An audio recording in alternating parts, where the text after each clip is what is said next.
Good afternoon, everybody in Louisiana and across the country. Zach Ewing here with Spencer the Guru and Jim Derry for another edition of Bayou Bets for Thursday, December the 15th. 10 days to Christmas, guys. Happens fast. Not only does it happen fast, you forget that it's happening. Not if you have kids around, right? They remind me every day. So doggone busy, I forget. Yeah, I don't have said kids around, so I'm almost forgetting about it. I can't believe it's only 10 days. It's flying, man. With football and all that, it's just a lot going on, but having fun keeping up with it all. And I mean, it used to be that sports kind of shut down for the holidays for the most part, at least for the few days right around Christmas. Next weekend, like when we're talking a week from now, Jim, I know you'll be off, but like you've got NFL games all day Saturday, Christmas Eve, 3 more, a triple header on Sunday. The NBA is taking over Christmas Day. You've got bowl games on Christmas Eve. I mean, it's nonstop. Yeah, I'm going to have to figure out the balance between watching what I need / want to watch and not getting a divorce. That is a good balance to walk in the tightrope. I agree with that. I'm going to pour some liquor in my coffee. Alrighty. Yeah. Here we go. Hey, I got Fresca. Yeah, that's my trick. You get through it all, get what you want, feel good. Well, speaking of feeling good, I can't look.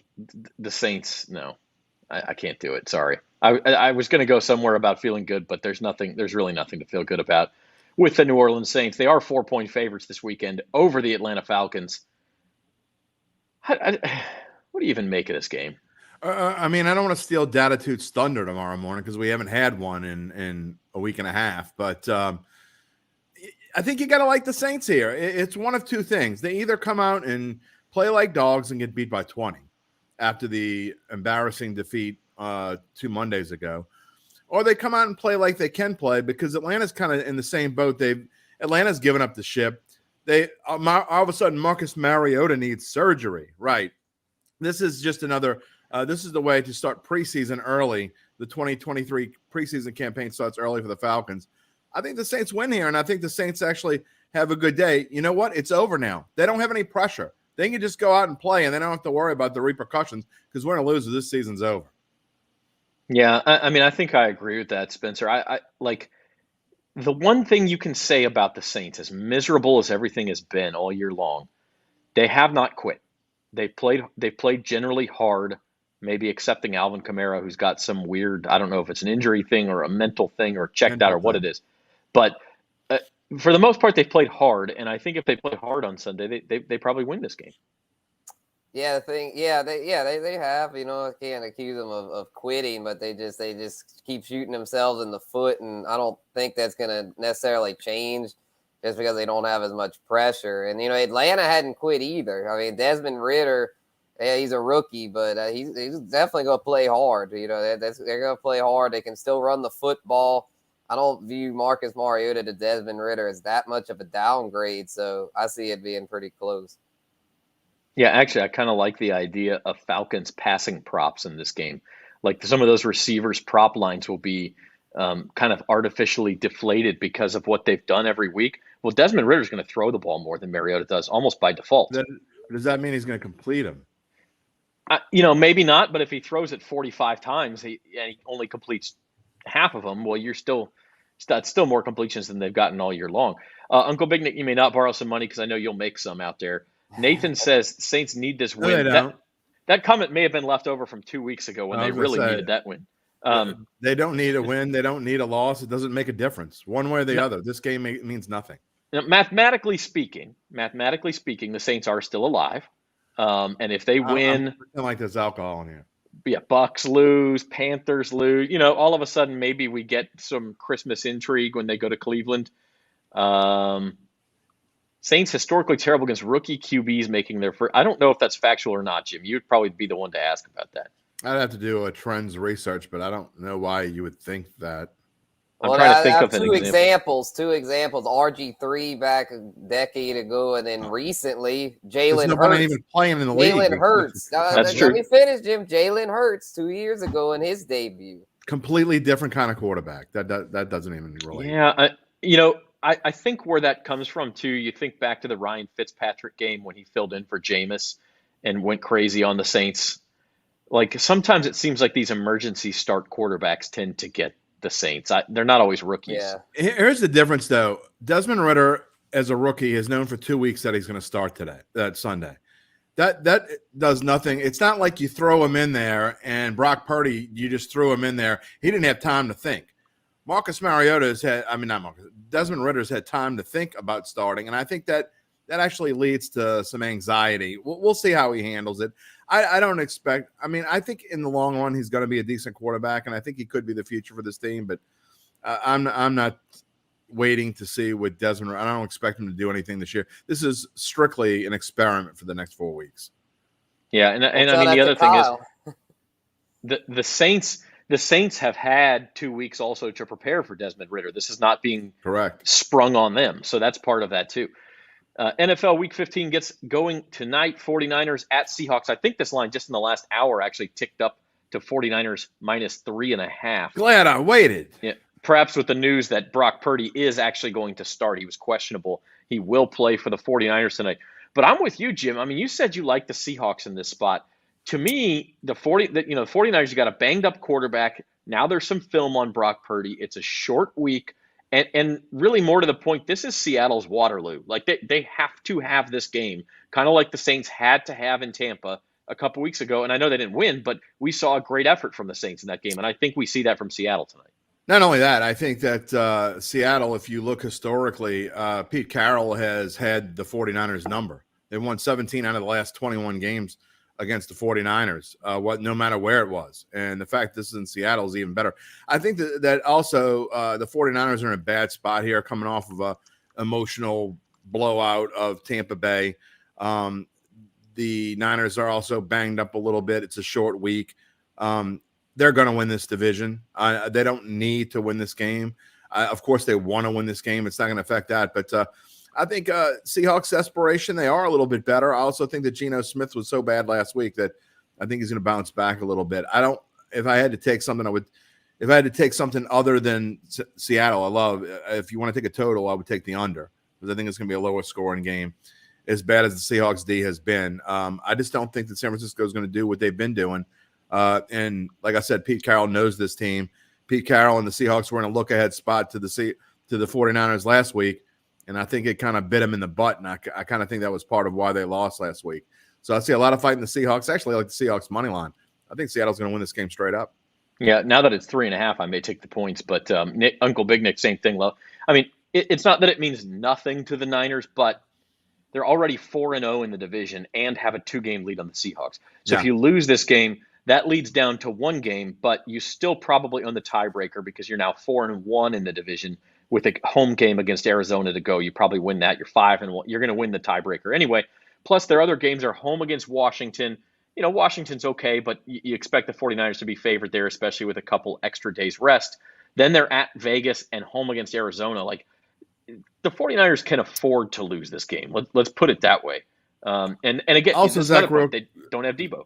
Also, Zach, real quick, Pete Carroll also is very good on Thursday, and I don't remember exactly what the number is. It's in my column. But Pete Carroll and the Seahawks are excellent on Thursday night, as well as excellent against the 49ers. So every team has that team that's kind of like got the bugaboo. Like the Jaguars, they've lost 9 in a row to the Texans, which seems ridiculous. And the Colts, they can't beat beat Jacksonville. Yeah. So every team has their bugaboo, and for the 49ers, it's Seattle, and that's why I like them tonight. Now, that doesn't mean that it's impossible. Cleveland was that team for Cincinnati. Cincinnati got it done. That was only 6 in a row. Yeah, Spencer, do you have an argument for the Niners, or are you on Seattle as well? Yeah, I'm going to make a little case for the Niners, because Seattle's run defense is garbage, hot garbage. So I'm thinking that CMC is going to be able to do his thing again tonight. I know it's a short week, so if I do play this, I'm not going to put a whole lot on it. But if I do, I'm playing the 49ers. Because I just feel like they're a much more talented team. Y'all made some valid points, though. I was definitely going to play it, but now I'm kind of leery. But I still know if I'm going to play it, I'm going with the Niners. I can't go against that hot hand. They're just so hot right now. Their defense, too, is just, how can you bet against that 49ers defense? Go, Mabel, go. I love Mabel, the 49ers go. long term. Like, even with Brock Purdy, I think there's value in the futures market there. But this is a bad spot for him. This is a Mabel game, too, if there ever was one. You said the Bengals last week was a Mabel game. It was. She doesn't lose all the time, but she loses a whole lot. I'm glad the Bengals won. We'll get the big bucks later. How about them Minnesota Vikings? We both got crushed on that one. Yeah, that's true. Yeah, well, that's not good. Yeah, that's good. I get aggravated because I get called Mabel every week, but yet I'm still winning. He is in first place in big bucks. It's true. Yeah, and the picks you're doing the best on are the ones that we picked together. That we have this on the same side. Then what are you doing with the rest of them, Jim?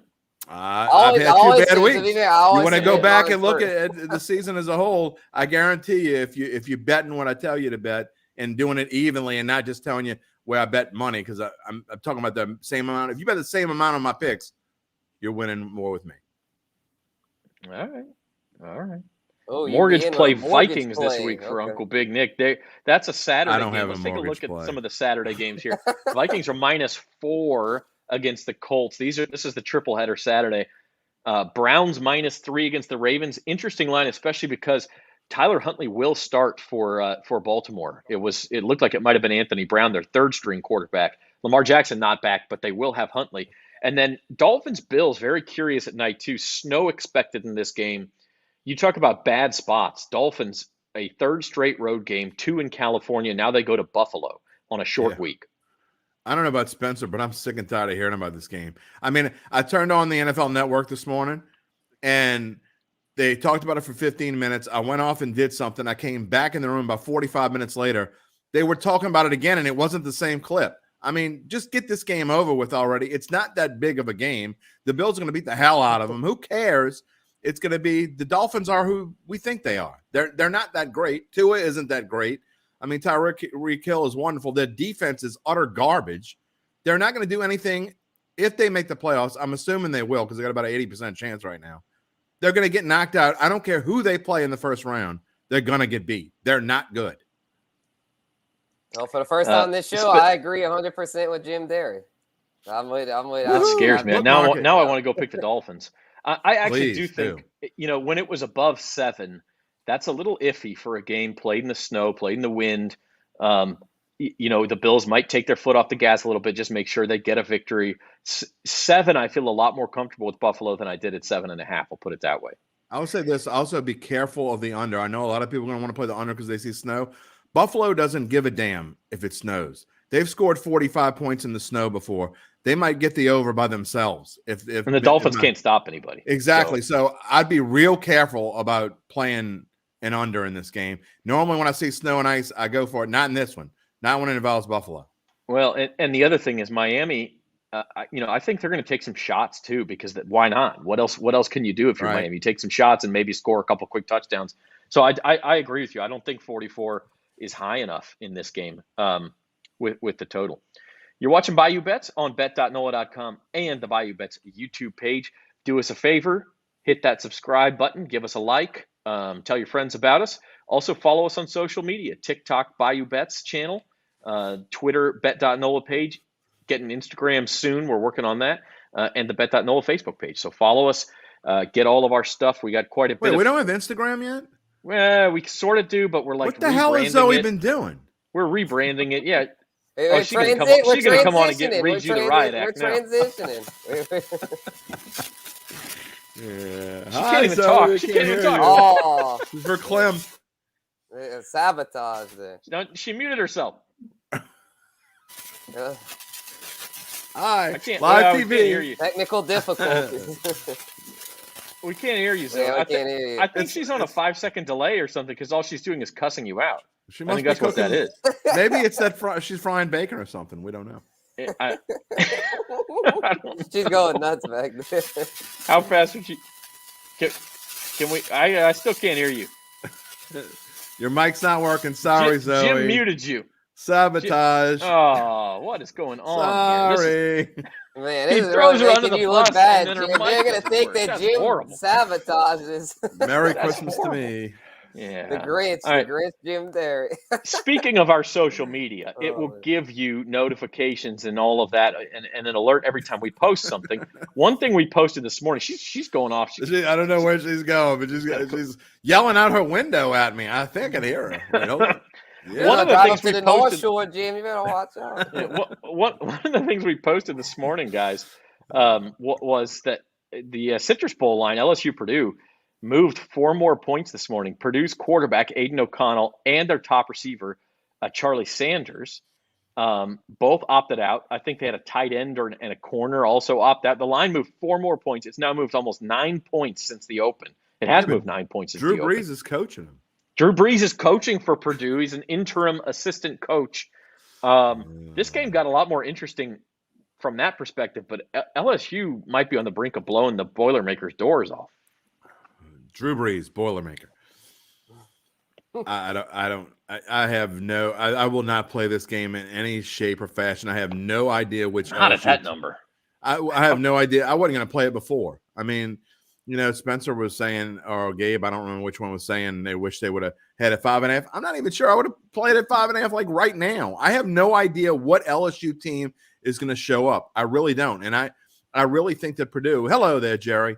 I really think that Purdue is going to come out and play hard. So I'm not saying LSU won't. I mean, LSU, if they won by 25, it wouldn't surprise me. If they lost, it wouldn't surprise me. See, I'm with, and listen to Cash In with Carville, which you'll find if you scroll down the Bayou Bets YouTube page. I talked to James Carville this morning. I actually agree with him. This is a spot where LSU had a great season, but if you lose this game, that's 3 in a row to end the season, 3 losses in a row. You don't get the 10 wins. It kind of takes the shine a little bit off of LSU's season. And that's why I actually think, a lot of times betting on bowl games is about measuring motivation, right? Right. And I think LSU is going to be very motivated here. I'm not saying Purdue won't be, but now you're talking about a Purdue team with a backup quarterback, with an interim coach, with no good receiving targets. These guys have opted out. Like, I think this is a great spot for LSU. 14.5 may be too rich for my blood, but I don't really see any way Purdue wins this game, Spencer. Yeah, I'm with you on that, Zach. I mean, Purdue, they're in shambles right now. I mean, they called Drew Brees. I mean, we love Drew Brees, but man, it's just like he has no coaching experience. I mean, I know he's just an assistant. Neither did Jeff Saturday. Yeah, but I mean, look how that's turning out. He did good in the first game, and it's fizzling. So I'm with LSU. It's just 14.5 is a lot of points. I'm not sure if I'll play it. I definitely wish I'd have jumped on that early line, because to me, if you got them at 5.5 or even 7 or 8, you're pretty much a shoe in. I don't see them winning by. They're definitely going to win by at least 10. I will say this, Zach. I think that this is something to talk about in the offseason, but I think Drew Brees has coaching aspirations. So I wouldn't be surprised if this leads to something. I'm not saying he's going to be the next Purdue coach, but or any Purdue already hired a coach, so right? Well, I'm just saying wherever. But I really think Drew Brees has coaching aspirations, and I wouldn't be surprised if that's where he goes next instead, because he was. I mean, let's face it, he was an awful announcer. So I don't think he ain't going back to that. Yeah, I don't think there's going to be anywhere for him to go. He just doesn't have the personality to do that. He was sort of like he didn't want to be controversial, which I don't think anybody expected him to be. But his insights were like, it was almost like he was afraid to go too in depth. Right. And to me, if Drew Brees is on TV, I want him to go in depth. I want to know your knowledge. And I don't know if he couldn't figure out a way to explain that for the layman or what the deal was. But as Jerry, the last time anybody reached out to Drew Brees about an emergency situation, it was Sean Payton last year before the Saints played the Dolphins in that Monday night game where they had Ian Book starting and nobody playing. And Drew Brees was like, you know what? I don't want to get killed. So y'all go get killed on your own.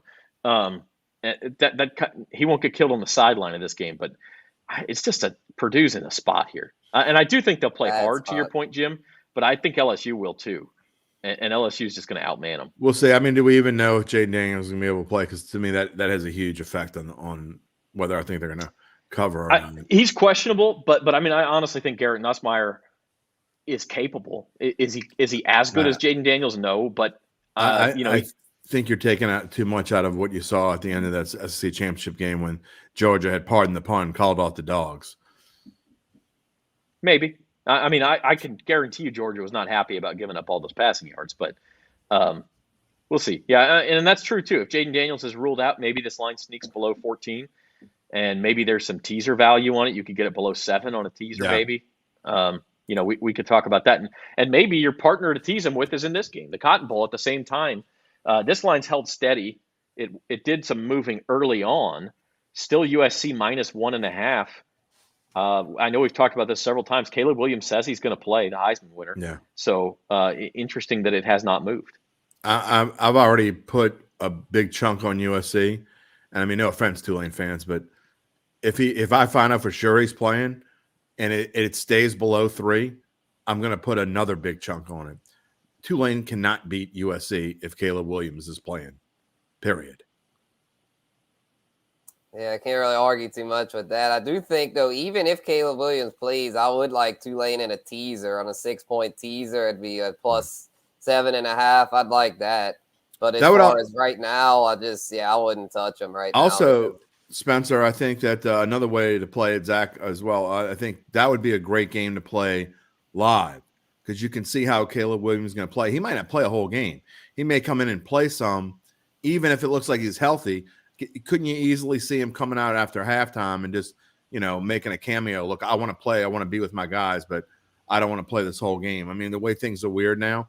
So I think that might be a good live line to take Tulane, especially if USC jumps out to a 7 or a 10-point lead, and maybe you get Tulane at plus 13 or something like that during the game. That might be a better way to play it. Yeah, that's a good point.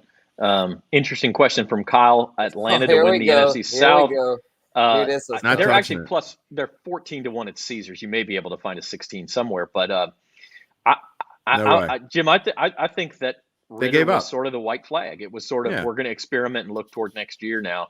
And certainly if they lose Sunday, that bet is dead. They're not beating Tampa Bay. They couldn't beat Tampa Bay when they were healthy. They can't beat Tampa Bay with Desmond Ritter. That's not as bad as Tampa Bay is. They're not beating Tampa Bay. So if you can't beat Tampa Bay, that means you'd be in the same boat as the Saints. You have to win the rest of them and hope Tampa loses all the other games, including the Carolina game. So then you got to hope Carolina loses to somebody else too. Atlanta's though. I'd put money on the Saints before I'd put money on Atlanta right now. Saints 40-1. Yeah, I mean the Panthers are the team that's live to me. Especially you can't bet it now though. It's only like $350. It's $375. Yeah, I agree. Yeah. I mean, I do think they're live. I think they beat Pittsburgh this weekend. I think Tampa Bay loses to Cincinnati. I think the Panthers will be tied for first place going to next week. And yes, playing Ritter is giving up. And it's Ritter, and yes, playing Ritter is giving up. Well, Mariota's on IR, so you don't need to wait. And they use that as an excuse. He's got a little knee scope. Yeah, okay. It's normally what you do after the season. Look, the Falcons maybe had some value at one point. Quite frankly, they won some games they probably shouldn't have won. And lost some games they shouldn't have lost. That's true. But I mean, the only reason they're in this position is because the division is so bad. I don't think they can finish it out. So, when you sign Marcus Mariota in the offseason, you're not playing. That's kind of that's kind of a give up already, right, Spence? I mean, you sign Marcus Mariota, you're not expecting to win any divisions, no matter how bad your division is. I mean, that's just a bridge to get to Desmond Ritter at some point. And I think, and again, these 4 games will help this kid immensely, and you'll be able to see whether he has a chance to play in the NFL. That's all this is about for Atlanta. I mean, you're going to the draft. They're going to have a decent draft pick, and I know that they're not going to spend another first-round pick on a quarterback, but they want to know if they have that quarterback or not. And being able to play him for 4 games will give you a very good tell on whether they do or not. And I frankly think they do. I think he can be an NFL quarterback. But getting these 4 games will be huge for him if he is going to go into the 23 season as the starter. I actually think Jim said something when Carolina was like 1,300. Zoe may be able to look that up. It was like a couple weeks ago. I have Carolina at 1,100. Yeah, I mean, I think we actually said that if there is any value here, it may be on the Panthers. I think Jim said that. So you're watching Bayou Bets. I want to pivot just real quick to a couple of non-football things before we circle back to the football weekend. Pelicans' tough loss on Tuesday broke their 7-game winning streak. It's bound to happen sooner or later. You just can't keep winning in the NBA. And now they play at Utah again. I think this line's actually moved to Pels -1 now. It was a pick 'em earlier today. Any thoughts on this one, guys? I don't know if there's such a thing as a revenge game in the NBA regular season, but they have not played well against the Jazz. They're 0-2 against them. I would think the Pels will be motivated tonight. I personally think that if I had to bet it, I would take the Pels, but it's a stay away game for me. I really like the Jazz in the first meeting, but I don't like either team in this game. I don't know what's going to happen. But like you said, Zach, the Pels just don't match up well with the Jazz, and they just don't. And so you hope you don't see them in the playoffs, as a matter of fact. But I do think the Pels will come out motivated, and they don't. I mean, these guys don't like losing. Not that anyone likes losing, but they like it less than a lot of people. So I think they will come out feisty and play well. Yeah, this is one where, I took the bait on Tuesday, and then picked the Pels. Probably shouldn't have, but I think they bounce back tonight. And it's kind of the way, like on Tuesday, I was like, well, this line doesn't really make sense. Why are the Pels underdogs? To me, I thought there was value, but that's just an example of sometimes where you get caught up in the trap. Where tonight, I feel like the trap is the Jazz, because the logic, like, you think, oh, well, the Jazz won the last game and now they're only a pick 'em. They should win again, right? Where no, I think the Pels are going to shake back tonight. So, yeah, give me the Pels. All right, so that's tonight, and then they've got Phoenix on, I think, tomorrow night, right? It's a back-to-back, and then they come home to face Milwaukee. So tough little 3-game stretch. I think you'd be ecstatic if you could win 2 of those 3 if you're New Orleans. Yeah, I mean, if you come out not even just 2 or 3, but if you think about it, if they can win tonight and win 1 of the next 2 games, and then so that means over the course of this brutal 6-game stretch of opponents that they have, and win 4 out of 6. I mean, you'd have to say that's a major success. Yeah, I agree. And actually, Phoenix tomorrow is a back-to-back for New Orleans, but it's also a back-to-back for Phoenix. I think they're in LA tonight playing the Clippers, so it's really no disadvantage for either team there. Jared, I'm sorry, Jared's on Saturday night. It's on Saturday night. Kyle put another 2. Listen, Kyle, Atlanta wins that division. We're going to have you on the show on January the 9th. Kyle, it's Christmas season. You can crow.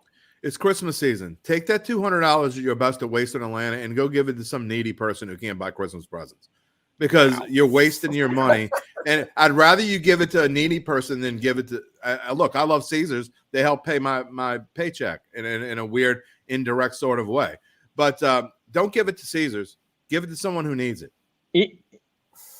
If he wins the bet, that's $3,200, and there'll be needy people in the new year too, man. And if he wins the bet, monkeys might start flying around the set here. And pigs and flow. Hey, I will say this. The Falcons win the NFC South. The over 13.5 is dead. And the funny thing, the over 15.5, wasn't it? No, 14.5. I'm sorry. He said 15-2. Oh, for Saints LSU. How much money did Kyle lose? The Saints. Oh, well, yeah. No, how much did he lose? I guarantee he lost more money on the Saints over than I did. I'll say this. Look, Kyle, I might get the Carolina over. Monday, January 9th is the CFP National Championship game, so we're going to be busy. But if the Falcons win the NFC South, we're going to make time. You will be on this show. You can even take us in and out of the intro if you want, and talk about how stupid we all are and how smart you are. That's what you. If the Falcons win the NFC South, you're on, buddy. I tell you what, if the Falcons win the NFC South, I will drink out of Zach's dirty, disgusting dunce cap cup on the air, unwashed. I ask you not to wash it. No antiseptic. I'm not going to tell you what I'm going to do after the show's over, what I'm going to wash my mouth out with. But see, it's on his head right now. He's not going to wash it. If the Falcons win the NFC South, I will drink out of that cup on the air. Hey, I better hope Desmond Ritter doesn't come in and light it up. Kyle, you can actually pour. You get to choose what goes in the cup, too. How about that? I'll even do that. Kyle can even pick what goes into the cup. Some Fireball? Who knows? Who knows what's in there? Fireball mixed with So seafood. Now you do have something on that game. There you go. So don't waste your $200. That would be better than $200. All right. Let's move on. A great sports weekend ahead. It starts Friday with bowl games. We have a couple of them. Line, by the way, that Cure Bowl line jumped the fence. Troy was 1.5 point favorite all week I just looked an hour ago, UTSA favored by 1 now. So that's interesting to see a late switch on a bowl game like that. I don't know why the bowl games are both during the day tomorrow. You'd think they'd put one on Friday night, but because they're both nobody's during the going to day. school tomorrow. Yeah, I'm just glad the Cure Bowl is tomorrow, because if Atlanta wins the division, the people who are going to need to cure me will have plenty of time off between tomorrow and the end of the NFL season. Maybe Jim, it's not that kind of cure. it's like breast cancer awareness bowl game, right? Well, then they're doctors. There's a bunch of doctors. Yeah, they are technically doctors. Technically? Saturday. I mean, not what you need them for. You need antiseptics. All right. But they know how to cure that. Cincinnati, Louisville, the Fenway Bowl, but also the Scott Satterfield Bowl. He left Louisville for Cincinnati. Yeah. He's not going to be coaching either side. Fresno State against Washington State, LA Bowl. Oregon State, a 10-point favorite over Florida. I think I saw in Carville, both of you guys like Florida with the points there. Spence and Billy Napier, go for it. Buddy. Oh, yeah. Oh, with Florida? Yeah, Florida. Yeah, okay. Yeah, I do, because I feel like they've without people, Anthony Richardson not playing because of the draft and all that. But I just feel like 10's too many points,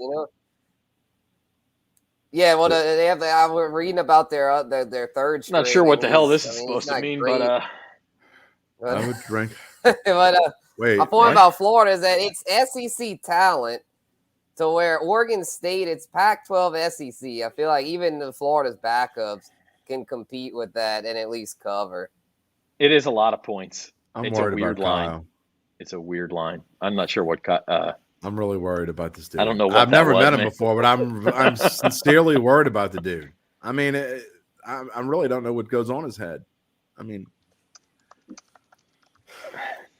you're not that worried. He loves you, Zach. He's the 100K man. He'd do anything. I am the 100K man.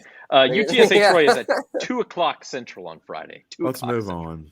All right, moving on to we did NFL Saturday, the triple header, also all of those bowl games. Then Sunday morning, you got to get up early, 9 a.m. World Cup final. Hey, Jim, I know you hate soccer. Messi against Mbappe for the world title. You got to at least watch a little bit of that. Zoe, can we fast forward through this? Really? That bad? Oh yeah, come on, I'll take the floor, Zach. I'm actually really looking forward to this matchup, because I mean, I don't know a whole lot about soccer, but I do know that Messi and Mbappe are generational talents. So I'm definitely interested to see who comes out on top, especially since this is Messi's last World Cup. I mean, even most likely, yeah. Why is it even though? Well, I mean, you got two really France good teams. Be favored?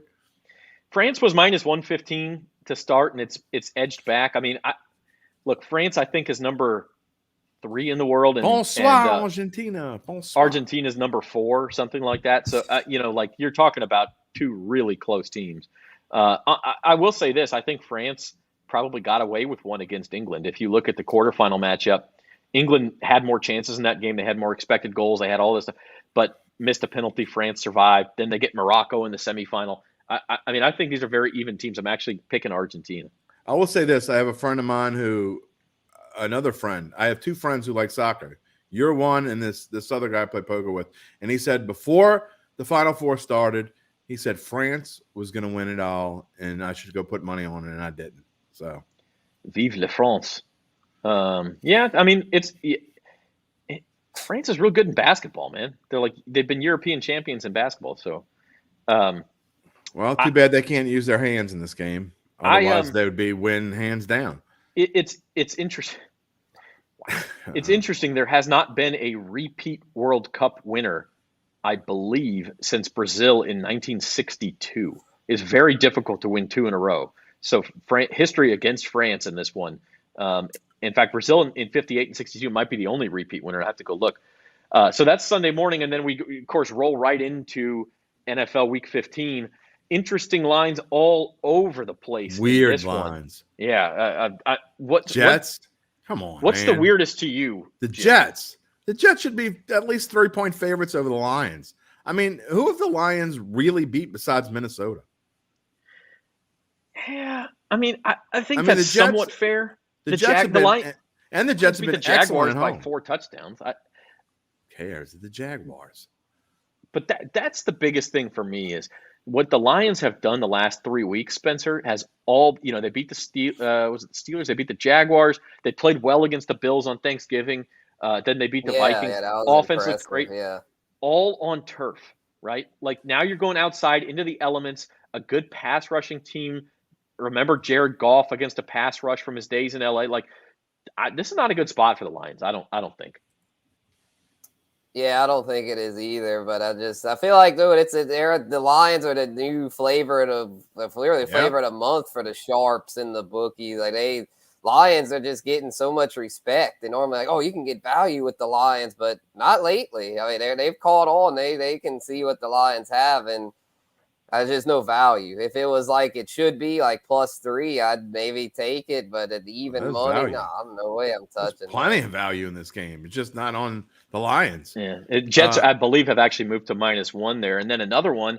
Panthers money keeps coming in on Carolina. They're now a field goal favorite against Pittsburgh. Helping my teaser. I don't have to do a 6.5 point teaser anymore. It's a wonderful thing.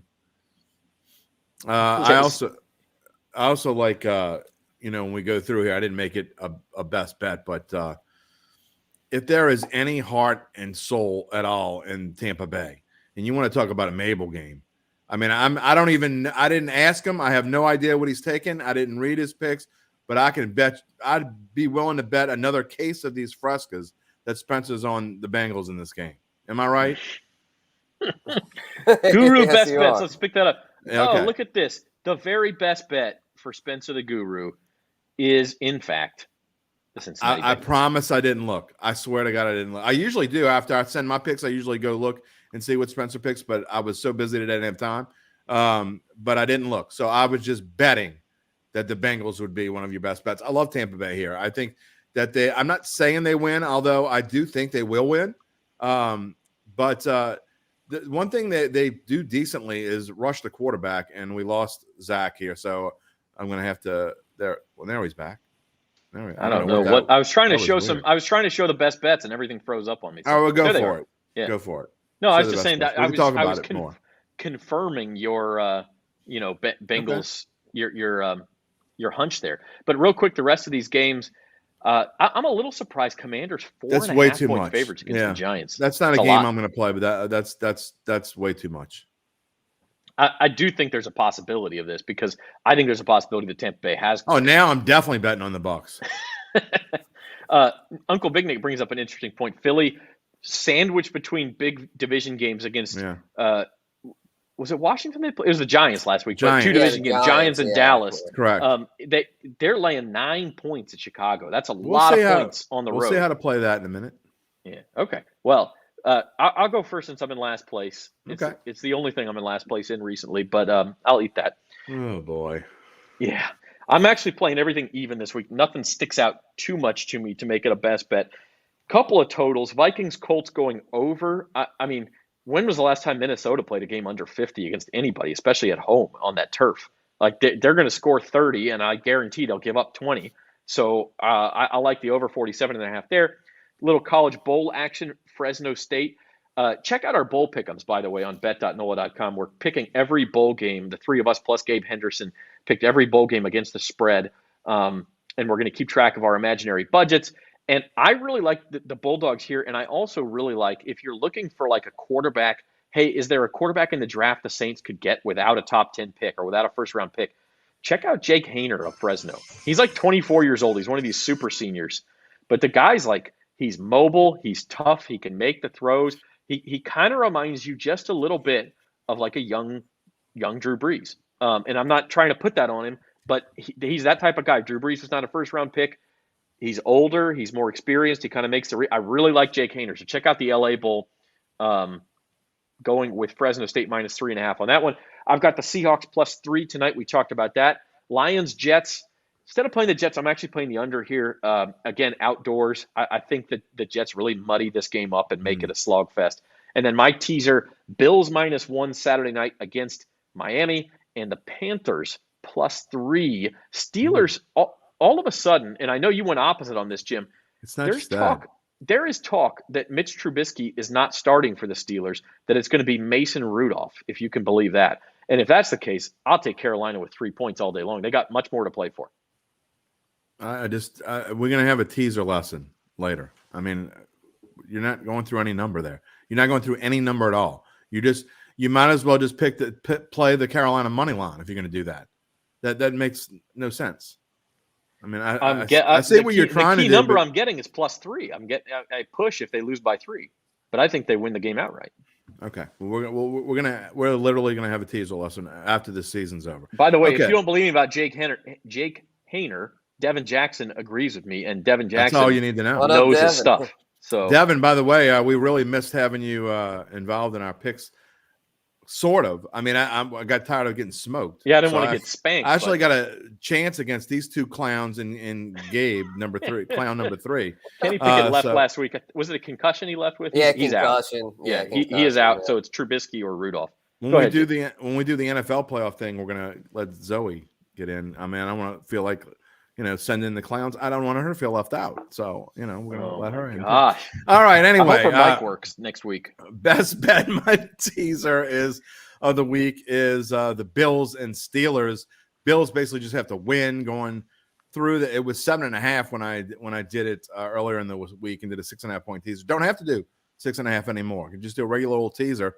Bills -1, Steelers +9.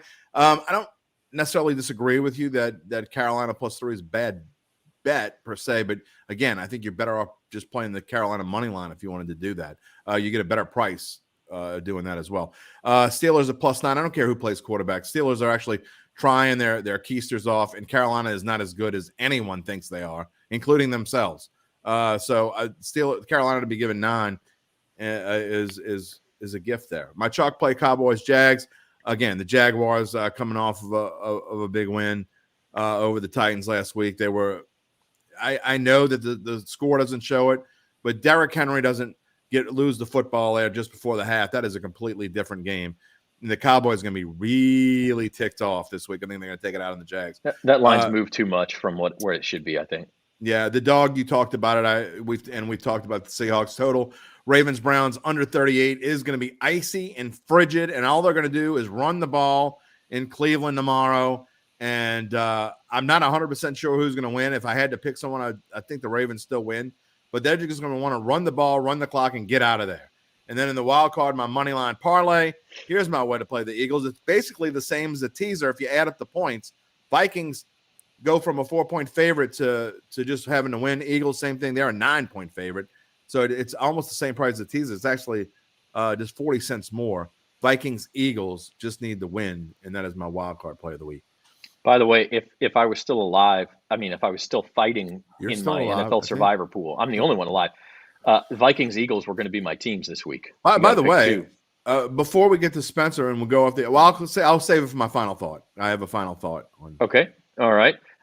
One more note on Haener. He's won Uncle Big Nick a lot of money in college football DFS. The guy can play. And he's flat out fun to watch. It's worth watching that game just for that. Spencer, your best bets. All right, best bet Bengals, and like you say about Mabel, Jim. But guess what? Way. Mabel also loves Tom Brady, so it makes me not feel anymore. better. She doesn't.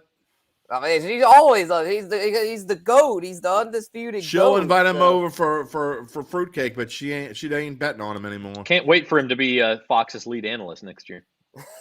Oh, he's gonna play till he's 50. But anyway, yeah, I feel like there's a talent deficit there, to where the Bengals are just so much more talented that as long as there's not a bunch of crazy stuff, they should cover. Then the Chiefs, my chalk play, feel like that line should be more. I feel like they're giving the Texans a little too much credit because of that Dallas game. They played way over their heads. I think the Chiefs win that by like 20-something. Then going with the Jags for the dog. I get y'all's points, about the Cowboys being kind of ticked off, and then the Jags coming off a big one, but I'm a believer in Trevor Lawrence. Y'all already know that, so I'm going to go with the Jags to cover. Oh.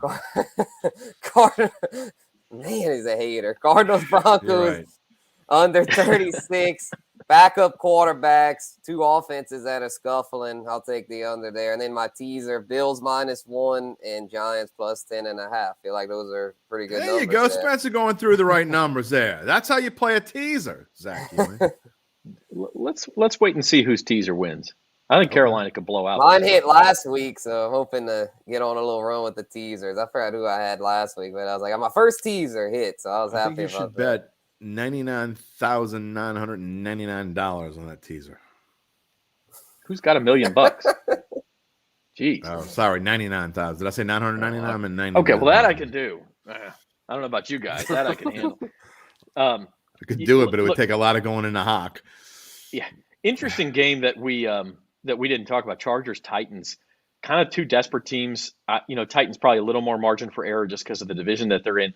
That's going to be a fun game to watch because the Chargers can't stop the run, and the Titans love to run, and the Titans can't stop the pass, and the Chargers love to pass. That could be a fun game. I mean, two contrasting styles. If you're a Titans fan, it's going to be a fun game. Chargers 3-point favorites. Yeah. But I actually, for maybe the first time all year, I like the Titans. Yeah, well, then they're doomed. Damn it. I'm glad I didn't bet yet. All right, so that's our story. Yeah, we got 49ers Seahawks tonight. We got bowl games Friday and Saturday. We got NFL triple header Saturday, World Cup final Sunday, and then Saints-Falcons and a full NFL slate on Sunday. We're going to be back with you at 4 p.m. Monday. Jim's also got, I think you're bookending the weekend with Datitudes. Is that right? We got 3 Datitudes in the next 5 days because we're going on vacation. So we got Datitude tomorrow live with Jeff Duncan, although I haven't talked to Jeff Duncan in 2 weeks. So I'm just assuming that we're live tomorrow with Jeff Duncan. I'll get a hold of him in a little bit. Monday, a special guest on Monday, Zach Ewing is coming on the show to talk about his $100,000 victory. And we can talk about what that guy ever do. A Saints win or loss. And then my plan is to do next Wednesday live Datitude before the holidays get started. And I go on a little mini vacation of 5 or 6 days or whatever it is. So a lot coming up. And that's what I scheduled. Oh, also, Uncle Big Nick is not on the show tomorrow, but I do have his picks. And then hopefully he'll be on the show next week. I don't even know when he's coming back from Vegas. So there you go. Best bets tomorrow and Wednesday as well. He could probably tell us. He says Trevor Lawrence, a.k.a. Fabio, will cover with the Cowboys. That is, listen, Christmas Eve, next Saturday, short week, Cowboys-Eagles. So both of those teams may be on look-ahead spots. I know we're about to get to the closing thoughts. So before I forget, I want to say how disappointed. I did watch I was off Monday, but I watched the first 10 minutes of the show later, like on demand. And I couldn't believe the lack of emotion from this crew. If I won $100,000, first of all, you wouldn't see me for at least a week because I'd be so inebriated. They'd have to pick me up off of cement somewhere, off of some New Orleans street somewhere. They'd have to scrape me up off the floor. Second of all, when I finally did make it back on the air, I don't care how hungover I was, you wouldn't be able to calm the enthusiasm. First of all, people hate me as it is. Can you imagine if I won $100,000? How big of a jackass I would be thankful that I won the money, okay? I will say I should have been drinking that day, but I had out of that cup. I had drank too much the night before, and so I was not feeling great, and so that was part. I don't care how much I drank the night before. I can't take time off. I got to keep you clowns in line. Well, I was very disappointed at the lack of I won $100,000. Once it goes, Jan Risher, way to go. Features editor Zoe couldn't get a word in edgewise. She would just sit for the first 5 minutes. Every time she tried to talk, y'all were like, "Yeah, it was great, $100,000." God dog it, $100,000. I mean, come on, man. It's fantastic, man. Don't you dare put that on social media, Zoe. By the way, she's Ryan from The Office right now. She's writing that down. All right, Spencer, your final thought. All righty, yeah, it'd be interesting to see how to. I didn't really Spencer didn't know how to say off the cuff. I'll just say I think Desmond Ridder's going to give the Saints trouble. They don't do well against rookie QBs. But with that being said, my final score for Saints-Falcons, Saints 24, Falcons 23. After 27-26 in Atlanta, which kicked off my Survivor victory, by the way. They don't usually follow up a close game with another close game. We're going to celebrate when the Falcons win the NFC South, and you can make Jim drink some Everclear out of this cup. That's when we're going to celebrate. All right, Jim. You've already had a couple final thoughts, but I'm sure you got another one in you. Oh, absolutely. I mean, you want another final thought? You probably got 10 more final. How many final thoughts do you want? I mean, I got a gumbo burner in the stove while we're cooking here. I mean, whatever. I think that this bowl season, we need to cut down on all these bowls. I know we've been talking about. I hope we get in the playoffs now that that people stop paying attention to all these little. I know we've been talking about it for years and years. I'm looking forward to the 12-team playoff. I'm with you, Zach. I think that it will solve a lot of the problems that that we have talked about over the course of not just this year. We said the same thing last year on who should get in. You can't complain. If you're not in the top 12, you have no reason to complain. So I think we'll fix a lot of things. But, I mean, the Cura Bowl, the LA Bowl, the Gasparilla Bowl. I mean, come on, man. When I'm doing when we were been tasked here at bet.nola.com to do our bowl predictions, which we have. You can find that on bet.nola.com. All three of us and Gabe Henderson have given our predictions. But there's just too many of them. I got to go research all. It took me probably 8 hours to go just do 27 games out of the 42 games. It took a long time. It was. Stop it already. But having said that, and this is Kyle's point too, like Rice, Southern Miss, and the Lending Tree Bowl. What are we doing? Rice won. They're 5-7. UConn and Marshall. Like that was my no play. I'm not even playing that. No play. I say that when 2:00 Monday rolls around and Marshall and UConn are on my TV. I'll probably have it on, and I might put $10 on something just to brighten up my Zach, Monday. This is no exaggeration. I would go back and rather watch a rerun of a first-round World Cup game than watch Rice and who are they playing? Marshall? Southern Miss. Rice is playing Southern Miss. There you go. Yeah. Rice and Southern Miss. I would much rather watch a rerun of a first-round World Cup game. There will probably be one of those on Monday if so. If that's your cup of tea. It was helping me go to sleep during when they were playing like the 2, 3, 4 games a day. I would put it on. Uncle Big Nick's going to be watching Southern Miss. Look at that. Yeah, because he bets on it. He's like, you think I'm a degenerate? Multiply that times 10, and you got Uncle Big Nick. All right. The man does 150 DFS lineups a week. If you would like to join the fun and maybe one day become a $100,000 winner, but probably not because I didn't even. I mean, look. Sign up for our newsletter, NOLA.com/Bayou Bets. Join 10,000 plus other people who get our newsletter 6 mornings a week. 13,100. Well, I said we're a little bit confused on exactly what the number is, but it's more than 10,000, so that's why I said that. Go to NOLA.com/Bayou Bets. Sign up for the newsletter. Get everything we're working on. Get replays of the shows if you miss them, et cetera, et cetera. And if you haven't signed up yet, NOLA.com/Caesars. You can get your first bet refunded in the form of a free bet if you lose. NOLA.com/Caesars for that. Also follow us on social media. Give us that like, subscribe, all of that stuff. If you like what we're about, take 10 seconds out of your day and do that for us. I think that's it. I think that's all we got. For Spencer the Guru, gumbo, so bye-bye. For Jim Derry, for our producer, Zoe Collins-Rath, I'm Zach Ewing. Enjoy the weekend, everybody. We'll be back with you at 4:00 on Monday.